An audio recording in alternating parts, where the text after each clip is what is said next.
and welcome to another episode of In It to Win It. Leicester City has officially won this year's Premier League.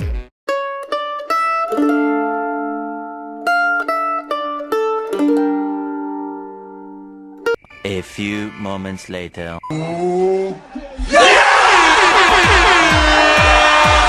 This is probably one of the biggest sensations in sports history. Perhaps similar to when Greece won back in 2004, or when Buster Douglas beat Mike Tyson. However, one might argue that Leicester's performance is even more impressive because of the consistency required to battle through 38 games. Leicester now joins the exclusive group of 6 teams that have won the Premier League. Aston Villa fan Tom Hanks was recently asked how he felt about the Birmingham side being relegated from the Premier League. That's bad, but you know what I did at the beginning of this season? Put £100 on Leicester. Do you think the Foxes can continue their successful spell next year? Speaking of Leicester City, Riyad Mahrez was recently awarded the PFA Player of the Year, almost a year after he was an unused sub. This is Riyad Mahrez's season so far. He is also the least expensive winner in the last few years. Was Mahrez the right choice? Have your say in the comments below. Recently, the French magazine France Football released its Under-23 Team of the Year, filled with already made superstars. Did France Football forget someone?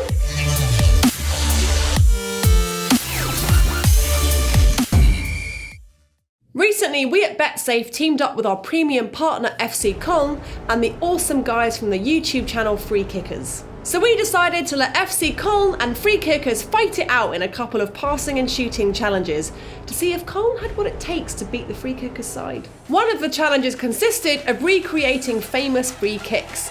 And with that in mind, we thought we'd make a list of our choices of the most epic free kicks of all time.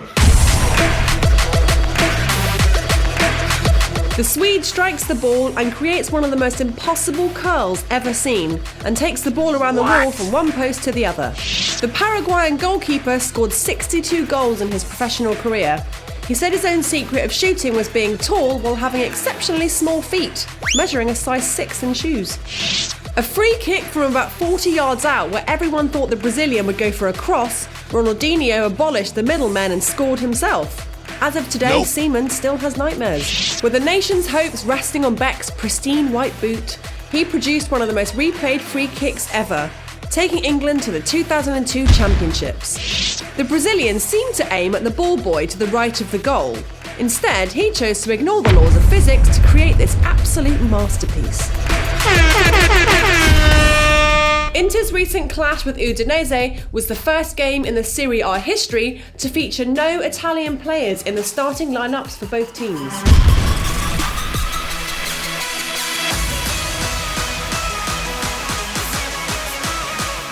With a spreading trend of more international players heading to Europe, we decided to delve into the current situation of the top European leagues. Of the top 5 leagues, La Liga had the highest percentage of domestic players last season, with 58% being Spanish, while only 33% of the Premier League players were English. Today, the Premier League is the league with players from the highest amount of different countries, with a total of 64 countries being represented in the league, with France and Spain being the 2 most represented countries, excluding domestic players. Does this affect the level of quality of the international teams? Maybe the upcoming championship this summer can shed some light on this. Have your say down in the comments below. In international championships, having a decisive goal scorer can be the difference between lifting up the cup and watching the game from the sides. But relying on club success is not as easy as it sounds. In the last 3 tournaments, only 4 players have managed to score more than 3 goals in one tournament.